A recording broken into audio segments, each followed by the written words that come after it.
सांगितलं ताई या पृथ्वीवर वाचण्यासाठी एकही नाही आला, पण तू एक काम कर, धनत्रयोदशी, नरक चतुर्दशी, अमावस्या, बलिप्रतिपदा आणि यमद्वितीया 5 दिवस सर्व दिशे नारदाला सिंहासन टाकलं बसायला, म्हणून सिंह प्रतिमा करण्याची पद्धत होती. नारद प्रसन्न झाले. नारदांनी सांगितलं, आई साहेब तुम्हाला सांगतो पण कोणाला सांगू नका. ते लासलगावच्या बाजारातून सरळ रसातळाला गेले आणि बळीचा दार सांभाळायले. ठीक आहे. आईसाहेब एका पौर्णिमेच्या दिवशी गेल्या आणि राजाबळीला लाल रंगाचा दोरा बांधला. म्हणून राखी पौर्णिमेच्या दिवशी दोरा बांधत असताना एक मंत्र आहे, त्याच्यात बळीचं नाव असते. मी म्हणत नाही, गुत्त थोडं घेतलंय. डॉक्टर साहेब सगळ्या गोळ्या एकखट्या घेतल्यावर रिॲक्शन येते ना, म्हणून ते घरी गेल्यावर मंत्र पाठ करा तुम्ही. अण्णा सांगतो परवा दिवशी तुम्हाला 1 तारखेला.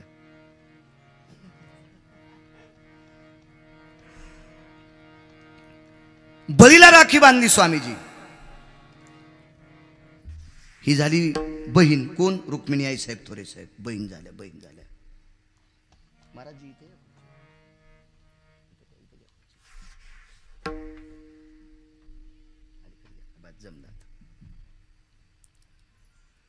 बहिणीने आपल्याला राखी बांधली. बहिणीला काय द्यावं अण्णा? काय देऊ तुम्हाला? हिला का गहू नव्हते ना, हिला का ज्वारी नाही, काहीच्या इथं तांदूळ नाहीत, काही तर हिच्या इथं कांदे नाहीत. लासलगाव मध्ये कांदे किती होऊ द्यायचे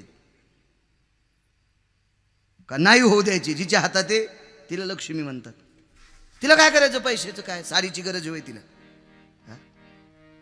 नाही पण ताई काहीतरी माग.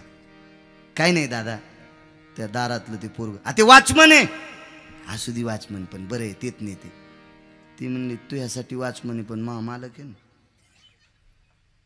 पौर्णिमेच्या दिवशी सुटला. तेव्हापासून राखी पौर्णिमेचा सण आहे. भविष्योत्तर पुराणातलं चरित्र वाचा. भागवतात बघायचं नाही. पुन्हा म्हणताल बाळ्या काहीही बोलू तू. हो, तुम्हाला जायचं इकडं नाशिकला आणि बसले तुम्ही औरंगाबादच्या एसटीत. तसं कसं तुम्हाला नाशिक गौसन?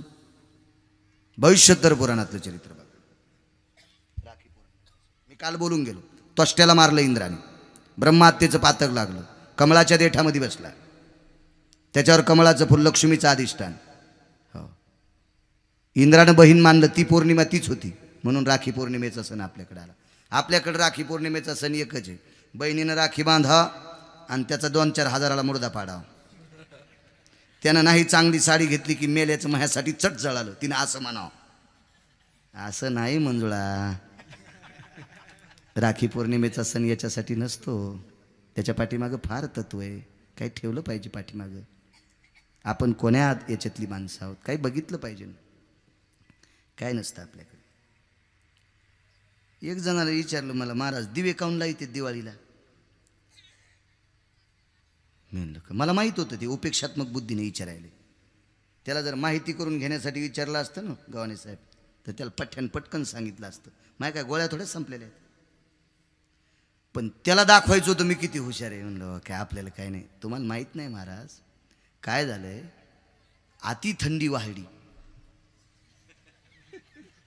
आणि सगळ्यांनी छतावर दिवे लावले की थोडी उष्णता वाढते आणि थंडी निघून जाते. वारे वा, बहादर आहे सुंबळ्या तू. तुला मेल्यावर मंदिरात मीठ लावून ठेवू म्हणजे कायमस्वरूपी तुझा आदर्श घेत जाऊ. दीपावलीच्या दिवशी दिवे लावणं म्हणजे यमाला दीपदान असते. यमाची मृथा नावाची बहीण होती, काळाची बहीण. तिनं सांगितलं दादा माझ्या घरात कोणीच मरू देऊ नकोस. यमानं सांगितलं ताई या पृथ्वीवर वाचण्यासाठी एकही नाही आला, पण तू एक काम कर, धनत्रयोदशी, नरक चतुर्दशी, अमावस्या, बलिप्रतिपदा आणि यमद्वितीया 5 दिवस सर्व दिशेला दिवे तोंड करून दिवे लावा. एरवी कोण्याही दिशेकडे दिवाचं तोंड करत नसतात. माणूस मृत्यू पावल्यावर दक्षिणेकडे तोंड, बलिपिंड द्यायचा असेल तर दक्षिणेकडे तोंड. एरवी दीपावली एक असा सण आहे कोणीकडेही दिव्याची तोंड करा. यमाला दीपदान. या दीपदानामध्ये काळ प्रसन्न झाला आणि मृथा नावाच्या बहिणीला म्हणला ताई ह्या दीपदानाच्या पुण्याने एकच करील, तुझ्या घरातला केस पिकल्याशिवाय माणूस नेणार नाही. शास्त्र आहे त्याच्या पाठीमागे. या दिव्याच्या प्रकाशात काय शक्ती असती एका पुराणात फार माहिती आली. पुन्हा कधी जरी योग आला कीर्तनात मुद्दाम श्लोक घेईन तुम्हाला सांगत राहील. ही आपली सण आहेत. हे आपली उत्सव आहे, याच्या पाठीमागं फार शास्त्र आहे, नाविन्य आहे.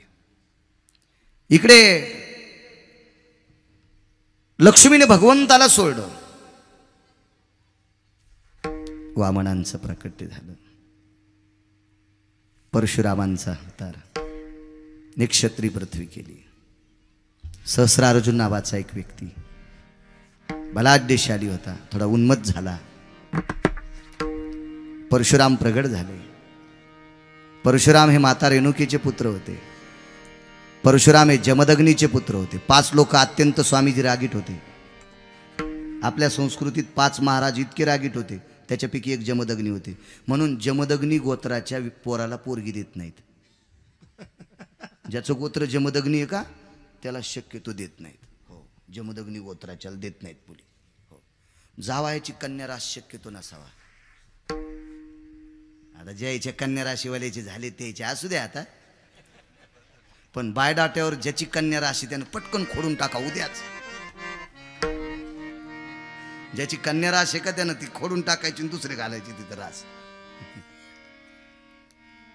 शास्त्र आहे त्याच्या पाठीमागं.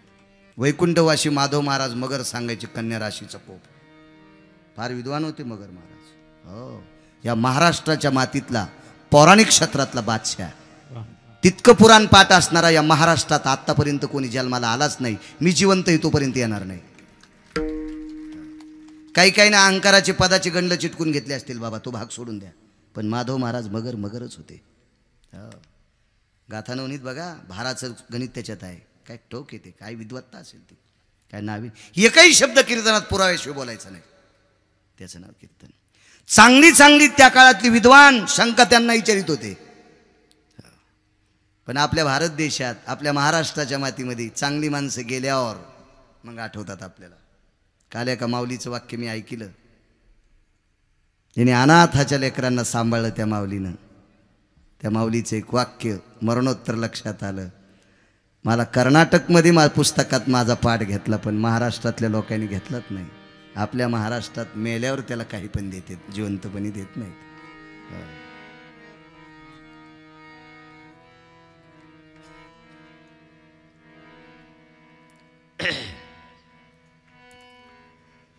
असो,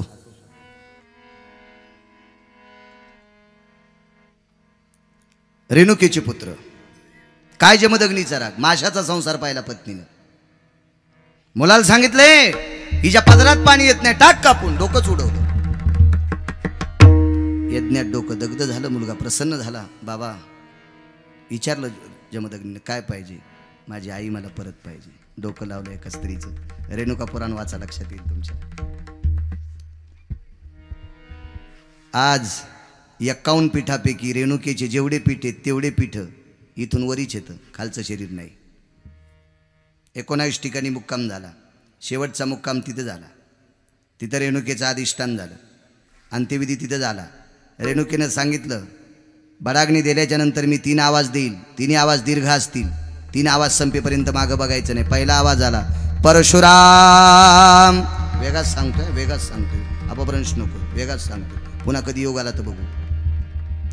परशुराम. आई हाक मारते मागं बघा.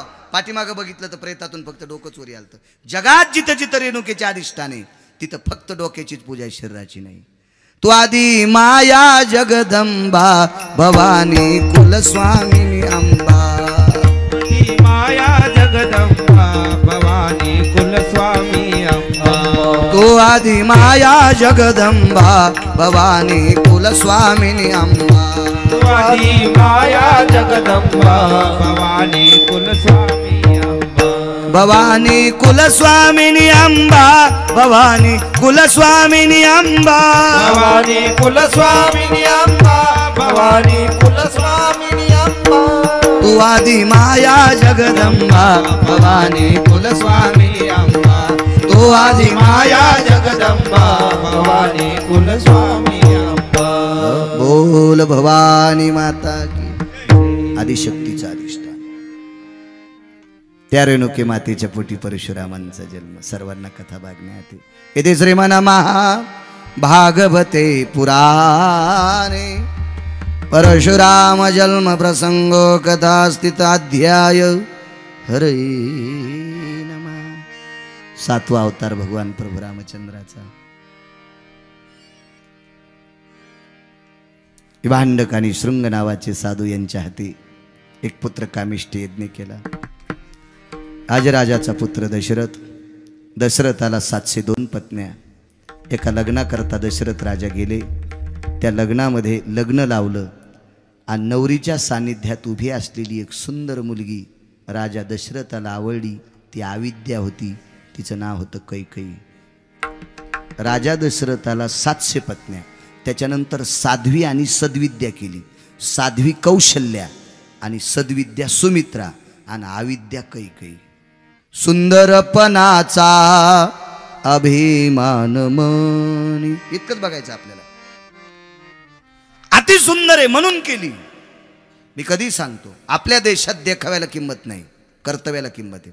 बायको सुंदर दिसती किती त्याच्यापेक्षा नवऱ्याला किती जीव लावती.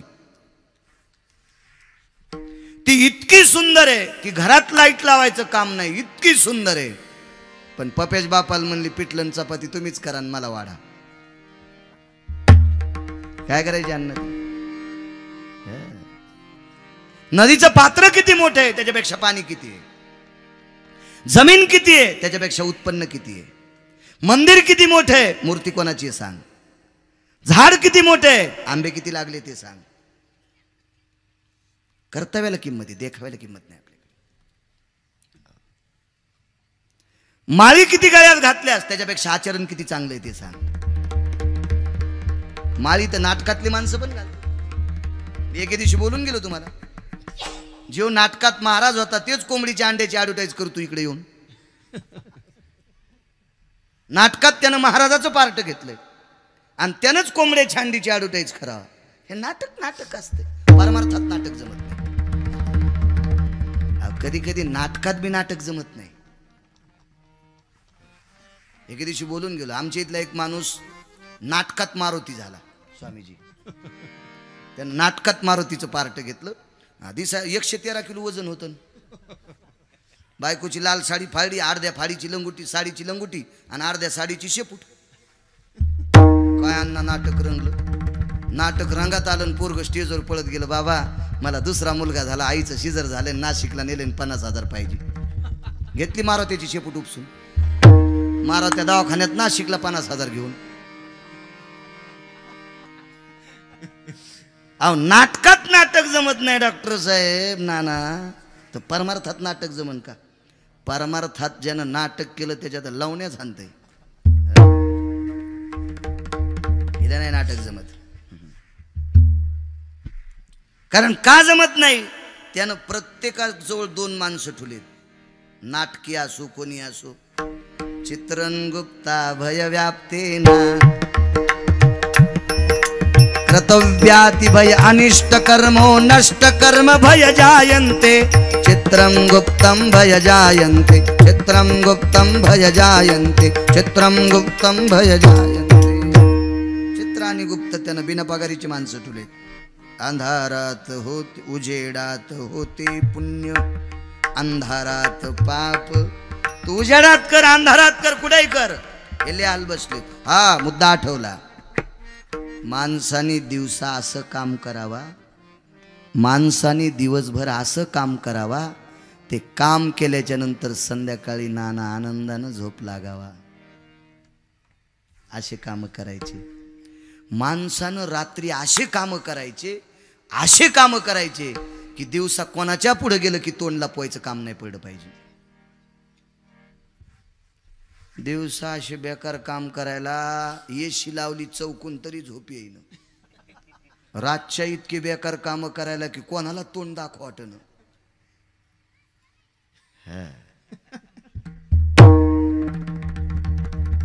तपासायला मालक आहे. चित्रगुप्ताला जर नाही तुम्ही भ्यालात तर ते कणा ते विठ्ठल जळी स्थळी भरला रिता ठाव नाही.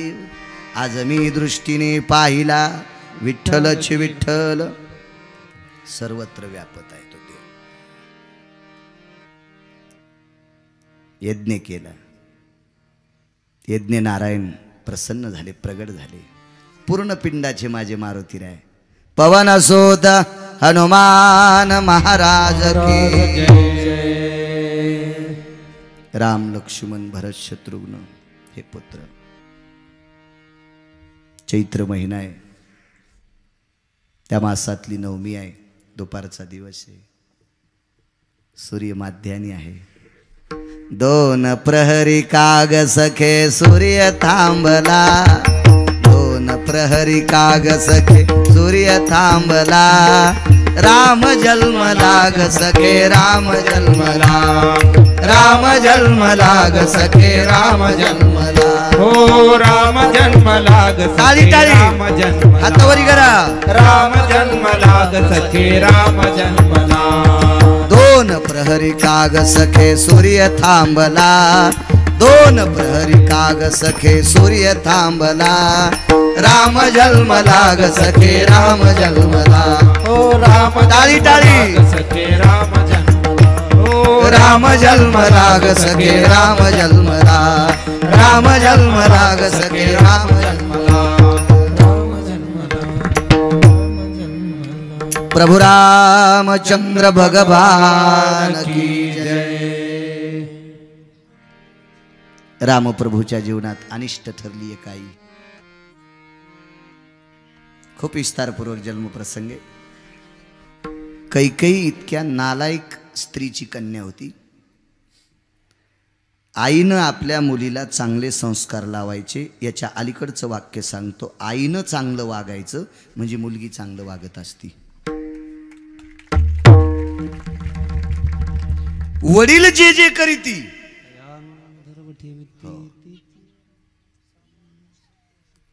आपल्या राज्यामध्ये 18 संत जन्माला आली नसती, प्रांतीय संत सद्गुरु जनार्दन स्वामी जन्माला आली नसती, तर सज्जनांनो आपण माणसं राहिलो नसतो. सद्गुरु काशीनाथ बाबा नसती, काय संत आहे ते प्रांतीय संत. या लोकांची कृपा आहे आपल्याकडे, म्हणून आपण या महात्म्यांची कृपा आहे, या स्वामीजींची कृपा आहे, म्हणून आपण माणसं आहेत राजू. काय ताकद आहे. अश्वपती नावाच्या राजाची पत्नी होती एक. अश्वपती राजा जेवायला बसला, त्याच्या ताटात एक मुंगी आली. मुंगीनं भाताचा कण उचलला आणि बाजूला गेली. समोरून एक मुंगी भेटली. कुठून आलीस? अश्वपती नावाचे राजा जेवत होते, त्यांच्या ताटातला भाताचा कण उचलला.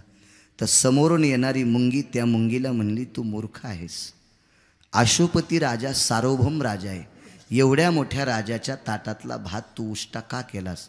राजा जेवून उठल्याच्या नंतर लाखो मुंग्या जेवतील इतकं ताटाला खरकट राहत असते. आपल्या मुंग्यांची पोटच किती मोठी असतील, तू का उष्टा केलास? एक मुंगी आपल्यावर किती प्रेम करती म्हणून अश्वपती राजा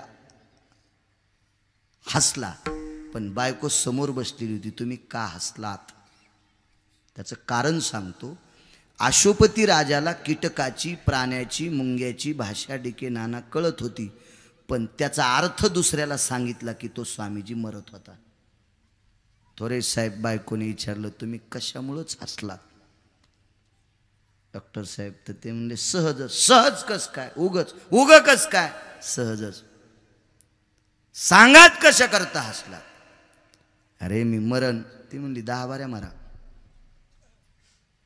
पण सांगा. प्राण्याची भाषा चतुर्कर्णी झाल्याबरोबर अश्वपती राजाने प्राण सोडला. कोणामुळं प्राण सुटला? बायकोमुळं. आणि या बाईच्या पोटी जन्माला आलेली पोरगी कैकेयी. 14 वर्ष 27 दिवस बिना चपलाचा जगाचा मालक फिरला.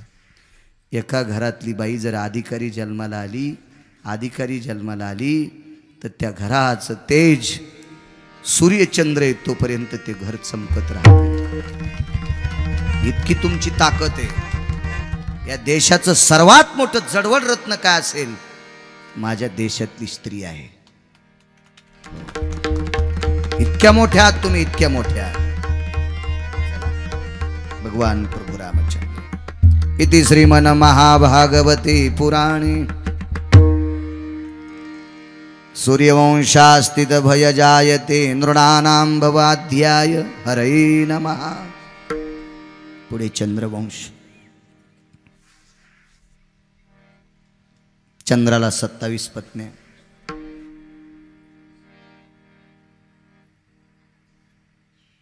तरी पण चंद्राने नालायकपणा केला। कोण चंद्र माहिती? 14 रत्नापैकी एक रत्न होता चंद्र। 27 पत्न्या, 60 कन्या होत्या एका व्यक्तीला, त्याच्यातल्या 27 एकट्याला यायला दिल्या। हो, त्याच्यातल्या ज्येष्ठ पत्नीचं नाव रोहिणी। पण हा चंद्र एका महात्म्याकडे शिकायला गेला। त्या महात्म्याचे धर्मपत्नी, तिचं नाव होतं तारा, बृहस्पती महाराजांची पत्नी तारा। या तारेशी अतिप्रसंग केला, तारेचं हरण केलं। सगळ्या लोकांनी स्वामीजी चंद्राला समजून सांगितलं, अरे गुरु महाराजाची बायको देऊन टाक रे। देऊन टाकली, पण तिला झालेला मुलगा बुध हा दिला नाही, तो ठेवून घेतला। बुध नावाच्या मुलाचा आश्रम झाला। त्या आश्रमावर एका राजाला पुत्रकामिष्ठ यज्ञ केला। आता नाव ऐकू नका राजाचे, जरा एक्सप्रेस चालू द्या। हो, कोणती गाडी होती एक्सप्रेस काका? ती गीतांजली ना, ती मधले स्टॉप घेत नाही ना। आता असं समजा, कारण देवाचा जन्म करून आरती करायची आपल्याला। लीला उद्या पाहू। गीता होती, हा डबर आलं गीतांजली। योग असा आला, त्या राजाला मुलगा पुत्रकामिष्ठ यज्ञ केला, पण कलावा सोडणारा यज्ञातला व्यक्ती होता। त्याला सांगितले मुलीच्या नावानं संकल्प सोड, झाली पोरगी। राजाला दुःख वाटलं, अगस्तीला आमंत्रित केलं, असं होत नाही। मग त्यांनी सांगितलं आमचा काय दोष? राजपत्नीनं सांगितलं कन्याकामिष्ठ यज्ञ, हा चला मुलीचा पुन्हा मुलगा केला। तो मुलगा अंबिका नावाच्या वनात गेला। त्या अंबिका वन म्हणजे भगवान शिवशंकराचा ज्या वनाला शाप आहे, त्या वनात गेला। त्या वनात पुरुष गेला की स्त्री होत होती। ही स्त्री झाल्याच्या नंतर भटकन बुध नावाच्या साधूच्या आश्रमावर, हा चंद्राचा पुत्र होता, त्या चंद्राच्या पुत्राच्या आश्रमावर गेली। त्याला लग्न करायचं नव्हतं, ही पाहिल्यावर लग्न करण्याची इच्छा झाली। पुन्हा राजाने शोध घेतला, महर्षी अगस्ती आदी करून सर्व बोलिले, अरे म्हणे आता ती पोरीचं पोरग केलं, पोराची पुन्हा पोरगी झाली, पोरीचं पुन्हा एक जणाची बायको झाली, चंद्राची सून झाली। म्हणा पुन्हा करा, 1 महिना बाईन 1 महिना पुरुष। या वंशात उत्पन्न झालेला वंश, त्या वंशाला म्हणतात चंद्रवंश। इति चांद्रवंशो स्थिता प्राकट्यो स्थित सुते कन्यानाम अध्याय हरये नमः। याच वंशामध्ये देवकादी करून राजे झाले। देवकाला देवकी नावाची कन्या, यांचे बंधू उग्रसेन, उग्रसेनांचं लग्न झालं। हा नालायक कंस जन्माला आला। मी कधी सांगतो, या देशातलं जडवड रत्न तुम्ही आहात, पण आचरण सुटलं की तुमच्या इतक्या वाईट तुम्हीच आहात। म्हणून आचरण खराब होता कामा नये, देखाव्याला किंमत नाही। महाराज किती भारीच्या गाडीत आलाय, त्याच्या गळ्यात माळा किती येतात, त्यानं गंध किती लावलेत, त्याच्या आचरणाला किंमत आहे। त्या 2-3 बायका त्या लेकरायला समजा दर्शक। हो, तुम्ही जितकं आचरण सांभाळताल तितक्या तुम्ही मोठे आहात माझ्या माईंनो। बघा, मथुरेचे राजा उग्रसेन लग्न झालं, बायको चंचल भेटली। दशरथ राजाला काही अविद्या भेटली स्वामीजी। ह्या उग्रसेन महाराजाच्या पत्नीने हट्ट घेतला, सुयमान नावाच्या पर्वतावर जेवायला जायचं। पर्वताचं नाव लक्षात ठेवा, सुयमान नावाचा पर्वत। विस्तारपूर्वक पुन्हा सांगू कधीतरी आपल्या आश्रमात, हे सगळे येणारच आहेत तिथे। पुन्हा लोक म्हणतील यान टाकला बाबाजीला हुक, माणसं असे। पण बाबाजी तुम्ही म्हणले का मी म्हणलो तुम्हाला? हो, मी नाही म्हणणार, चुकून नाही, अद्याप नाही। मी सोप्या भाषेत सांग का जर माझ्याकडे भाषेत, मग इजला आता फिरू फिरू शपथ आता नाही। हो, पहिल्यानं असं वाटायचं 7-8 वर्षापूर्वी डायरी घेऊनच कोणतरी मग तारीख घ्या, कोणतरी तारीख। आता फोन आला की घाम येतो, अरे बापरे। पुन्हा त्यातली त्यात काल नानानं लोखंडाचा हुक टाकला शेवटच्या टप्प्यात. योग असा आला, त्या सुयमन नावाच्या पर्वतावर जेवायला एकटीच निघाली 2-4 महिला घेऊन. सुयमन नावाचा पर्वत इतका सुंदर, फार सुंदर, त्याचं वर्णन चैत्रवनासारखं आहे, मधु नावाच्या अरण्यासारखं आहे. त्या वनात बसल्याच्या नंतर द्रुमिल नावाचा राक्षस वरून चालला. त्यानं उग्रसेन महाराजांची पत्नी पाहिली, मायावी राक्षस होता. त्यानं उग्रसेनाचं रूप घेतलं आणि जेवायला बसला. हिला वाटलं मालकच आले. सांगच्या घरी गव्हाणे साहेब रतिसुख मागितलं. रतिसुख मागितल्याच्या नंतर 2 कारणानं कळालं, महाराज अण्णा ते महाराज दुपारी होते ना आपल्या संग. 2 कारणावरून लक्षात आलं, बनकर अण्णा हे आपले पती नाही. तू कोण? कस्तया स्थितायं त्वं नैवं भ्रतारेवचः. तू कोण? रूप प्रगट केलं, हे दुर्मिळ आहे. गर्भपात करावा तर बालहत्येचं पातक लागतं. शाप द्याला हलकटा. माझ्यासारख्या स्त्रीला भ्रष्ट केलंस, तुझ्यासारखा नालायक मुलगा जन्माला येईल म्हणून ह्यो कंश्या जन्माला आला. हे कंश्या, मी नाही म्हणत कंसाल कंस. जयद्रथ्या, शकुन्या, दुःशासन्या, दुर्योधन्या,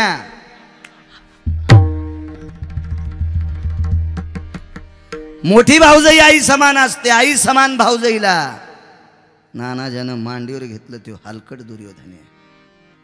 हो, मोठी भाऊजाई आई समान असते म्हणून हे दुर्योधन आहे. कोण शकुनी? सांगितलं तुम्हाला त्या दिवशी, सख्या बहिणीच्या पोरायला पत्ते खेळायला लावले.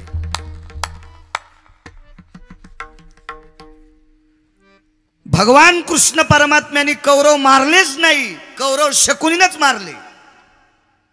ते बदला घ्यासाठी आलत नालायक. बहिणीच्या 100 सोना ढवळ्या साडीत उभ्या केल्या त्यानं. हे शकुनी आहे नालायक. रावणाला प्रभू रामचंद्रानं मारलंच नाही, त्या तुटलेल्या नाकाचीनं मारलं. अहो 80,000 बायका होत्या तरी म्हणली, दादा मला एक वहिनी आण. सीता आणायला लावली ह्या तुटलेल्या नाकाचीनं स्वामीजी सीता. म्हणून रावणा वाजला तो रावण. त्यानं बी कशाला हिचं ऐका. या बा फुकट खाणारे माणसं घरी ठेवायचे नाही बरं नाना. स्वामीजी जो आश्रम झाडीत नाही का त्याला आश्रमावर ठेवायचं नाही. हो, आश्रमाचं मागचं भिताड पाडीत ते एका दिवशी. रघुनाथ बाबा तुम्हाला बी सांगायला, तुमचं लय जरा गरीब काम आहे. जरा जरा नख बाहेर काढी जाण तुम्ही बी. हाँ, इतना नरम मत बनो जब तुम्हें चबा डाले. मराठीत सांग को, मला हिंदी येत नाही. मैं हिंदी इधर से गाड़ी आई उधर से गाड़ी आई, गाड़ी चली गई आणि मैं खाली राहिला. अरे इतकं नरम होऊ नका की जग तुम्हाला खाऊन टाकील, आणि इतकं कडक होऊ नका की लोक जवळ यायला भेटतील. रघुनाथ बाबाचा इतका काम स्वभाव लोण्यासारखाच.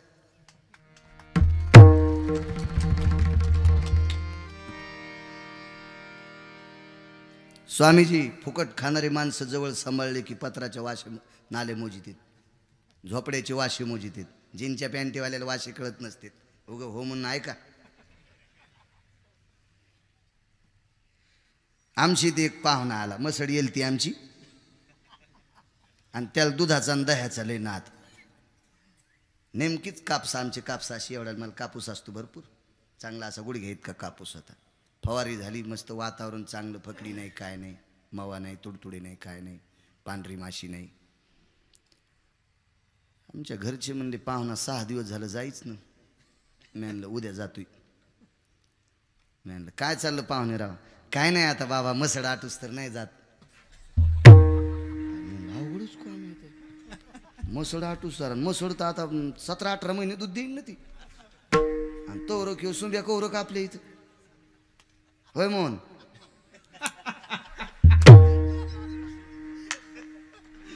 2 तारखेला 1 वाजला की इथून जावं लागतं. काकानं सोय केली चांगल्या घरी म्हणजे तिथंच राहत असते तोय. हे उद्या कांदे निसायला ठेवते ना आपल्याला. म्हणून शहाण्या कांद्यानं 2 तारखेला पळ काढावं. आमच्या गड्याला म्हणलं उद्या फवारा करायचा. ते म्हणलं महाराज काय महागाईची औषधे, रोगच नाही कापसाव. मी म्हणलं तू मुकाट्या बस, 10 रुपयाची चुन्याची डबी आण आणि डब्यात कालीला बंद कर अण्णा चुना आणि एक जरसं तोळाभर औषध टाकलं वास यावं म्हणून. आणि म्हणला फवाऱ्याला पेट्रोल. मी म्हणलं पेट्रोलचा घ्यायचा नाही, कुच्या घ्यायचा. 3 टाक्या पाहुण्यानं फवारल्या आणि 4थ्या टाक्याला म्हणला संडासून येतो. 9 वर्ष झालं तो अजून आलाच नाही. इतका कसा संडासला बसला काय माहित. कुंभकर्णाचा चुलता होता का काय माहित. पुन्हा नाही आला. हे फुकटचन फाचन. बा रावणानं पडलंकेचं राज्य दिलं बहिणीला. राज्य सोडून भावाच्या घरचे तुकडे खाल्ले बाई आणायला लावली. बहिणीनं मारला भाऊ. हो आणि कौरव मारले सख्या मामानं गांधारीच्या भावानं त्या शकुन्यानं. हलकट होता ते. चला कंस जन्माला आला. दुराचारी कंस. कंसाचं लग्न झालं. आस्ती आणि प्राप्ती नावाच्या 2 पत्न्या जरासंधाच्या मुली होत्या. हो लग्न. देवकीचं लग्न वसुदेव नावाच्या व्यक्तीशी झालं. लग्नाची वरयात्रा काढत असताना जी वरात म्हणतो ना आपण वरात, लग्न झाल्यावर मला वाटते मारुतीरायाचं दर्शन घेत असते. अजून बऱ्याच हलकट नवरदेवाला कळच न मारुतीचं दर्शन बिना बुटाचं घेतात म्हणून. नवरदेव बुटाडच काढीनं बुटा सगट पाया पडायला. अरे त्यानं रावणाचे तंगडे हाणलेत ममुल्या. ते गुडघ्यापासून पाय तोडीन तो मारुती. येड्यावानी काऊन करतो. आणि त्याच्या संग ती बी येडी त्या इती तासाच्या चपला ते शालन तेन ती वडणीन तेन तशीच चालली मारुतीकडे. मी म्हणलं मंजुळे मरशीन बराशीत पडून.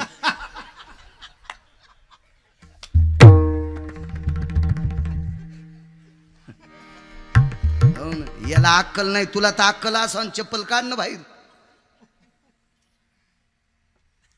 मारुतीचं दर्शन कोण्याच नवरीनं चप्पल घालायची नाही. नवरदेवानं चप्पल बूट घालायचं नाही. सासऱ्याच्या पैशावरल्या बुटावर टेकीत जातो. आजोर होतो तू यासारखा. आणि आता कोणासारखा झाला सुंबळे. तू कोणासारखा जरी झाला तर मेल्यावर त्याच्यात दारात ठेवावं लागतं यशीत. पुढचे खांदेकरी मागन मागचे पुढन मग वटीतले दाणे तिथे टाकतात देतात फुकून लोक. मग कळतच नाही मारुती कोण. अहो काही काही चांगले माणसं पागल हो. गडबडीत आटोनं जायचं असं ना, उभं कर. त्या आटोवाल्याला म्हणतो उभा कर उभं. चल चल. आणि याच्या हातात बिडी असती. आणि मारुतीच्या मंदिरापासून आता बिडी टाकून द्यावा तर रुपया चाललाय.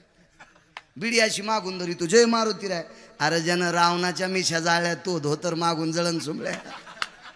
कशाला मारुतीला बिडी मागून टाकी तू सुंबळ्या. अरे टाक ना ती बिडी खाली. येडाय कधी मारुती. ज्यानं प्रभू रामचंद्राचा संसार मोड्याला जाग्यावर आणलाय. राम जी के साथ हनुमान नहीं बोते. राम जी के पूरे कभी काम नहीं होते. राम जी के पूरे कभी काम नहीं.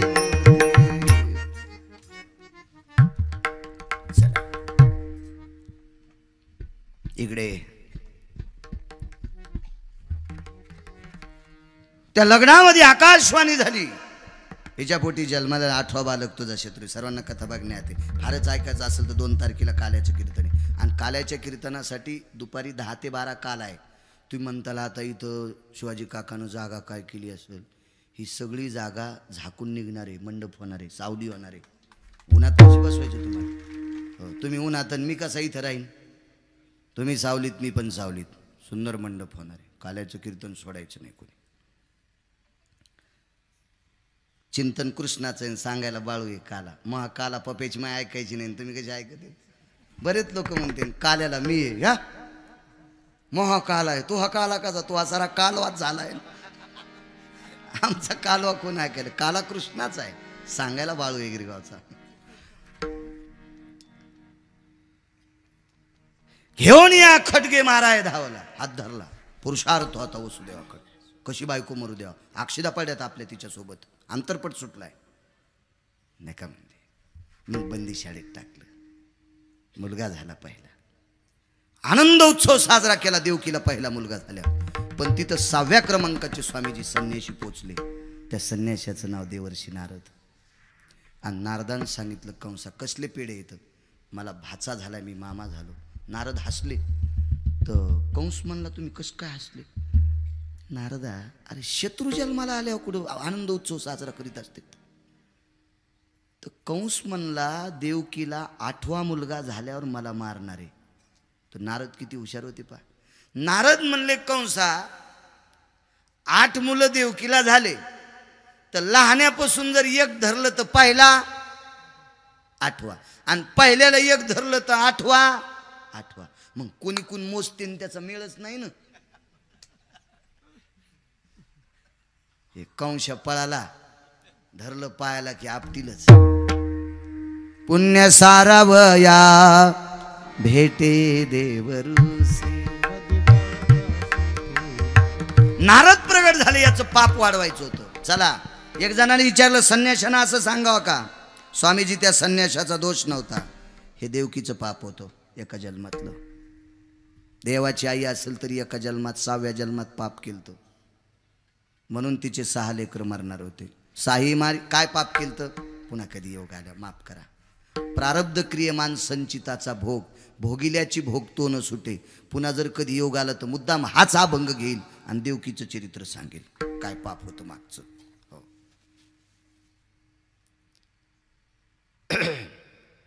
6 मारली. 7वा योग मायेनं गोकुळात नेला. वसुदेवाला 12 पत्न्या होत्या. 10 वाजले नाना, नाही का? 10 वाजून 10 मिनिटात. त्याच्यापैकी रोहिणी नावाची पत्नी इकडे ठेवली. तिच्या गर्भ, तिच्या पोटात तो गर्भ. इकडे बलराम दादाचा जन्म. 8वा वाढत होता पोटात. 8वा हा पृथ्वीचा भार उतरणारा होता. अवतार 8वा. जन्माला आला त्यावेळेला 8 वर्षाची मूर्ती, नाव 8. हो. देवकीच्या पोटी क्रमांक सुद्धा 8वा. 8 प्रकारच्या स्थिती वैवाशिक काम केले, अशा 8 संख्येला प्राधान्य. म्हणून आपल्याकडं माप मोजत असताना 7ला 7 म्हणतात, 1ला लाभ, 2ला बरकत. हो, 7ला 7 आणि 8ला राम म्हणतात. मोजताना जुनी माणसं. हे आता हे जीनच्या पेंटीवाल्याला नाही सांगायला, जुन्यांचं सांग. त्या 8 संख्येत फार मोठं तादात्म्य. चला असो. वाढत असताना 33 कोटी देवता देवकीच्या भोवताल प्रदक्षिणा करत होत्या. 8वा जन्माला आला रात्री 12 वाजता. इथं नाही